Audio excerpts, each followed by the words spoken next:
देश पर हिटलर राज कर रहा है। कैसा लग रहा है आप? महंगाई से लोग सड़ रहे हैं, मैं सड़क से इसीलिए नहीं उठूंगी। भाई बहन की जोड़ी ने आज पुलिस का खून सुखा डाला। पर भाई ये मोदी जी हैं, ये तो सुधर ही नहीं रहे हैं, इनका हिटलर बाहर ही नहीं निकल रहा है। इन्होंने लोगों को किसी और ही काम पर लगा रखा है। क्या काम है वो? बाकी क्या देश में सचमुच में महंगाई है और या फिर ये झूठ है? क्या मोदी हिटलर है? देखेंगे आज। बने रहिए हमारे साथ, देखते रहिए आज की तारीख।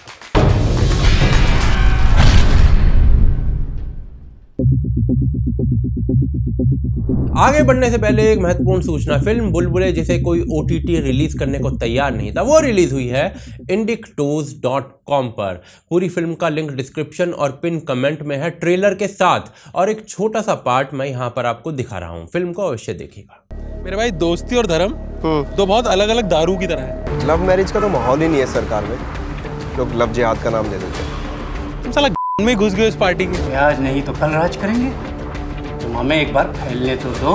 मैं पर गया था।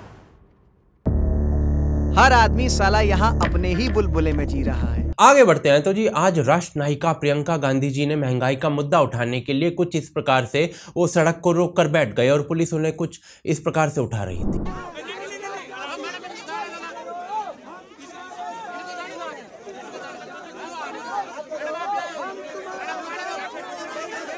राहुल जी का थोड़ा कार्य जो था वो आज का सरल था। उन्हें सलमान खान की शैली में मैं अपनी भी नहीं सुनता वाला टोरा पकड़कर कुछ इस प्रकार से बात कहनी थी। How are you enjoying the onset of dictatorship in India? Are you enjoying it? लोकतंत्र की जो मौत हो रही है उसके बारे में क्या लगता है आपको?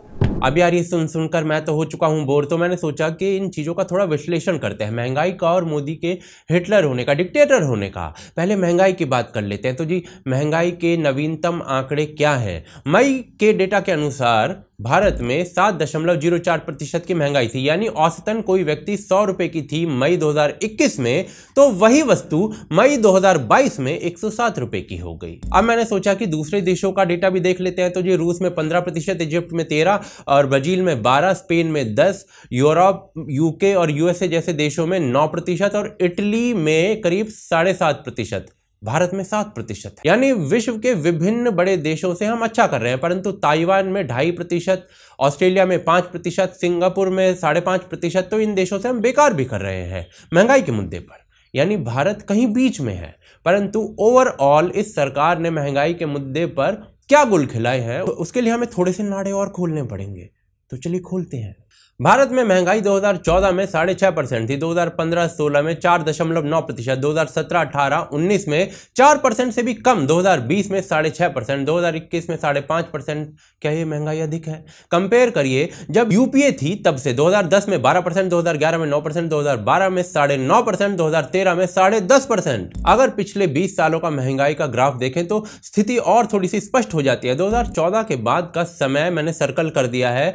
महंगाई पर फुद्दू ही रोएगा। हाँ, ये अवश्य है कि कुछ कमोडिटीज बीच बीच में महंगी होती रहती है, समय समय पर उन पे शोर मचाना भी चाहिए। पर ओवरऑल महंगाई का मुद्दा उठाना अपने पांव पर कुल्हाड़ी मारने जैसा है, क्योंकि लोगों को सब याद रहता है और लोग सब कुछ जानते भी हैं। मुद्दा महंगाई का उठाया गया था तो उसी पर बात की है मैंने। इकोनॉमी पर और वार्तालाप जो है वो गहरा हो सकता है। उस पर एक ही लाइन में कहूंगा कि ब्लूमबर्ग के नवीनतम सर्वे के अनुसार भारत एकमात्र बड़ी इकोनॉमी है जो रिसेशन में नहीं जा रही है। इन्हें पता ही नहीं कि मोदी को कहां पे घेरना है। आज तक एक मदरसा बंद नहीं कर पाए मोदी, CA लागू नहीं कर पाए मोदी, उदयपुर कांड पर एक शब्द नहीं बोल पाए मोदी। ऐसे मुद्दों को उठाते नहीं है, महंगाई पर घेर लेते हैं जिस पर भारत काफी बेहतर कर रहा है। पर अब थोड़ा सा डिक्टेटर वाला पार्ट देखते हैं। तो जी, नरेंद्र मोदी का डिक्टेटर स्वरूप, जिसे बहुत से लोग चाहते हैं कि वो बाहर आए और वो मदरसों पर फ्रांस की तरह कंट्रोल करे, वो बाहर ही नहीं आता। लोग दुखी हैं इस चीज से। परंतु राहुल जी को पता नहीं कौन सा डिक्टेटर दिख गया है इनके अंदर, जो भाई हमें नहीं दिखता। और ये किसी नेता को पहली बार नहीं दिखा है। केजरीवाल जी जो थे वो 2019 के चुनाव से कुछ ऐसा पहले ऐसा बोलते दिखे थे। उन लोगों के इरादे बड़े खराब हैं, उन लोगों के इरादे खतरनाक हैं। अगर मोदी और अमित शाह की जोड़ी 2019 में दोबारा बन गई, दोस्तों ये संविधान बदल देंगे, इस देश में चुनाव बंद करा देंगे। 1931 में हिटलर जर्मनी का चांसलर बना था। जब हिटलर और जर्मनी का चांसलर बना 1931 में, कुछ महीनों के अंदर उसने देश का संविधान बदल दिया, उसने चुनाव खत्म कर दिए, और जब तक हिटलर मरा नहीं वो जर्मनी का चांसलर रहा। जो हिटलर ने किया था, मोदी और अमित शाह की वही मंशा है। वो इस देश का संविधान बदलना चाहते हैं, वो इस देश से लोकशाही खत्म करना चाहते हैं। भाई साहब कति सुल्फा लगा के स्पीच दी थी। 2019 का इलेक्शन लास्ट इलेक्शन होगा, पर भाई साहब अभी पंजाब में सरकार बना के आए हैं नशेड़ी मुख्यमंत्री के साथ। और ये मोदी को डिक्टेटर या हिटलर बोलना ये कोई पहली बार नहीं है। पाकिस्तान की उस समय की सत्तारूढ़ पार्टी, इमरान खान की पार्टी मेरा मतलब, उसका ट्वीट है। मोदी को हिटलर दिखा रहे हैं, उनका हक भी है, कह सकते हैं भाई वो तो।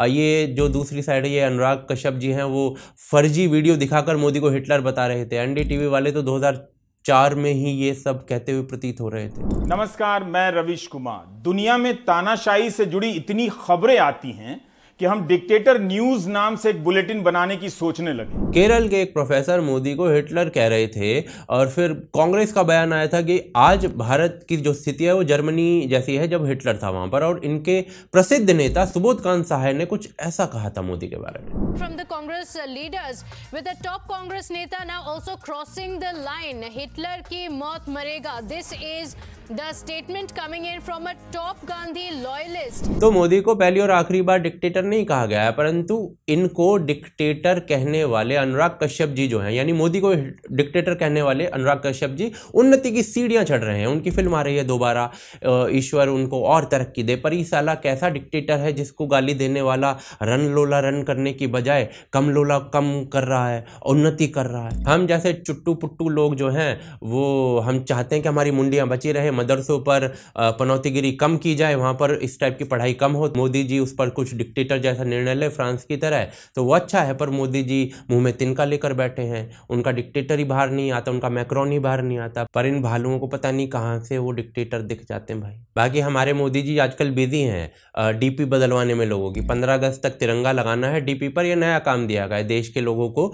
लॉकडाउन में थाली बजाई थी, बड़ा मजा आया था। चौकीदार बने थे उससे पहले, उसमें भी आनंद आया था। अब डीपी भी बदल ही लेंगे। मोदी जी को ये राहुल प्रियंका के लेमन सोडा आंदोलन से कोई फर्क नहीं पड़ता। उन्हें पता है कि ये लोग जो हैं ये कहीं गलत जगह पर कील ठोक रहे हैं, तो करने दो इन्हें। कील ठोकेंगे तो दीवार ही गिराएंगे। ना राहुल गांधी जी सुधरेंगे, ना मोदी जी सुधरेंगे। आज ही के दिन इस देश के प्रधानमंत्री श्री नरेंद्र मोदी जी ने राम जन्मभूमि का शिलान्यास किया था।